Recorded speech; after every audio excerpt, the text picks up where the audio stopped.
करुणा एक सेमिनार में मिली थी कौशल्या जी को, और कौशल्या जी से लंच टाइम में पूछा था, मैडम क्या आपने मुझे पहचाना? कौशल्या जी ने कहा, नहीं बेटा, ज़्यादा कुछ याद नहीं आ रहा, तुम बताओ ना, अपना परिचय कुछ दो। तो करुणा ने कहा था, मैडम याद कीजिए, तब मैं बहुत छोटी थी और आपने मुझे पढ़ाया था, तब मैं तोतली आवाज़ में बोला करती थी। और आज क्या करती हो बेटा? आज तो तुम बड़ी हो गई हो। कितना अच्छा लग रहा है कि मेरे पढ़ाए बच्चे अब मेरे ही साथ में बैठकर मेरे साथ लंच कर रहे हैं। बहुत खुशी की बात है। और घर में सब ठीक है? क्या करती हो आजकल? मैडम मेरे 2 बेटियां हैं। लेकिन एक बात बताओ करुणा, सब कुछ ठीक है? तुम्हारे घर में सब ठीक तो है? तो करुणा चुप हो गई थी। ऐसा क्यों पूछ रही हो मैडम? क्योंकि जिस उम्र के बच्चे होते हैं ना तुम्हारी तरह, उनके चेहरे पर बहुत रौनक होती है, और तुम्हारे चेहरे पर मुझे वो चीज़ नज़र नहीं आ रही। घर में सब ठीक तो है? पति कैसे हैं? क्या काम करते हैं? और बच्चे और परिवार कैसा है? तो करुणा चुप हो गई थी। एक बात पूछूं? कौशल्या जी ने पूछा था करुणा से। बुरा मत मानना, उस समय मुझे तुम्हारे पापा के बारे में कुछ कुछ सुनने को मिला था, लेकिन तुम इतनी छोटी थी कि मैं तुमसे कभी ये बात कर भी नहीं सकती थी और कभी पूछ भी नहीं सकती थी। और तुम्हारी मम्मी की जो हालत मैंने उस समय देखी थी और सुनी थी, उससे तो किसी भी औरत को उन्हें कुछ कहना सुनना, यानी कि उनके जख्मों को हरा करना है, तो मैं कुछ भी नहीं पूछ पाई थी। क्या आज तुम इस कंडीशन में हो कि अपने पापा के बारे में मुझे कुछ थोड़ा सा बताओगी? कहकर करुणा चुप हो गई थी। क्या बताऊंगी मैडम, और क्या छुपाऊंगी? कुछ भी दुनिया से छुपा नहीं है।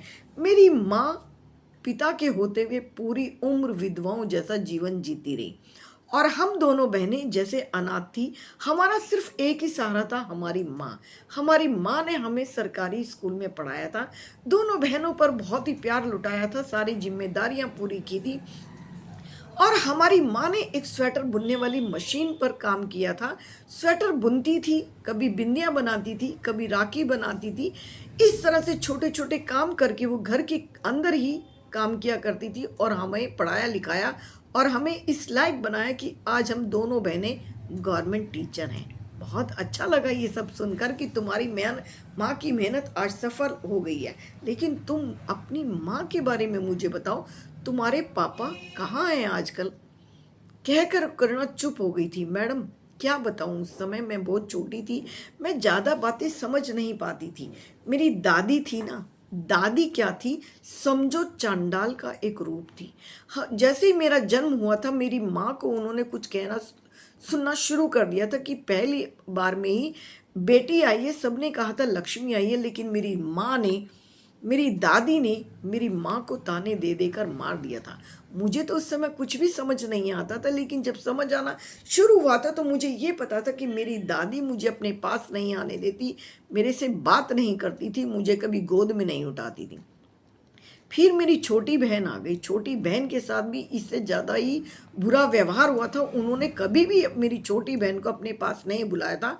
और फिर जैसे जैसे मुझे समझ आने लगी थी, तो वो मेरे पापा को हमेशा कहती थी, इसकी दूसरी शादी कर दूंगी, इसकी दूसरी शादी कर दूंगी। पापा के दिमाग में भी जैसे बैठ चुका था कि मुझे दूसरी ही शादी करनी है, मेरा कोई वारिस नहीं है, और जब तक मुझे वारिस नहीं मिलेगा मेरी गति सदगति नहीं होगी। मेरे मरने के बाद मेरी मुख को अग्नि कौन देगा? और जैसे दादी ने मेरे पापा के दिमाग में ये सब कूट कूट के भर दिया था। और फिर पापा ने क्या किया? कौशल्या जी ने जैसे उनसे पूछ लिया, पापा ने वही किया जो मेरी दादी चाहती थी। मेरे पापा ने चुपचाप एक किसी दूसरी औरत से शादी कर ली थी, और उसके सामने पहले से ही ये शर्त रख दी थी कि मुझे बेटा ही चाहिए। और मैडम हुआ भी यही कि मेरे पापा उस औरत का बहुत ज़्यादा ख्याल रखते थे। पापा ने हमारा घर छोड़ दिया था, और उनके वहाँ जाने के बाद, उनकी शादी के बाद 1 साल बाद उनके बेटा हुआ था, और फिर 2 साल बाद उनके दूसरा बेटा हुआ था। मेरे पापा को 2 बेटे हो गए थे।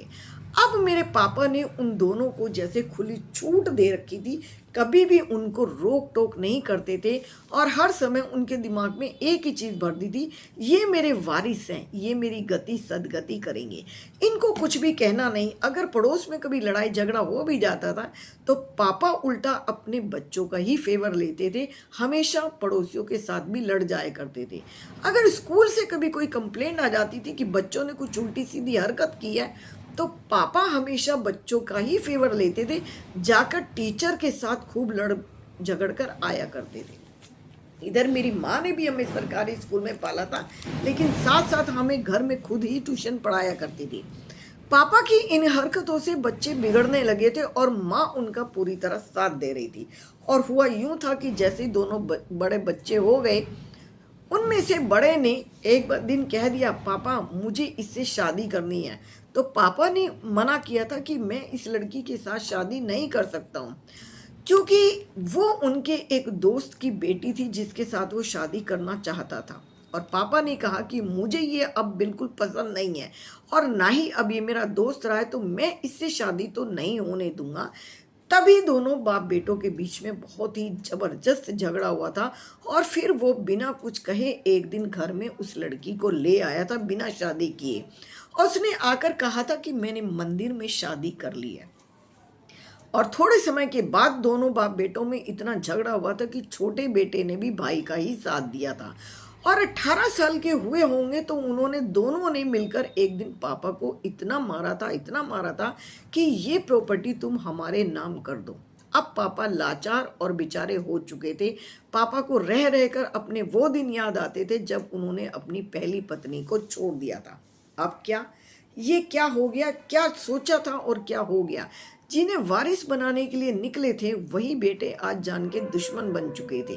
पापा ने पुलिस का सहारा लिया था और उनके ऊपर केस किया था और केस में ये फाइनल भी हो गया था कि अब पापा को उनका हक मिल जाएगा और उन बेटों को उनका कोई भी हक नहीं मिलेगा।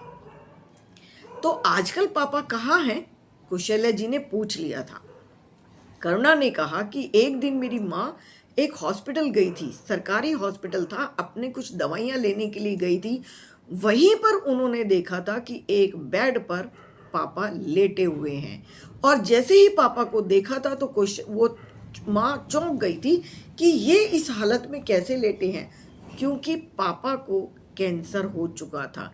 जब उन्होंने आसपास में किसी से पूछताछ की कि इनको क्या हुआ है और इनके साथ में तो कोई दिखाई नहीं दे रहा है, तो पता चला था कि इनको कोई लड़का यहाँ एडमिट कराने आया था और उसके बाद वो पलटकर वापस नहीं आए।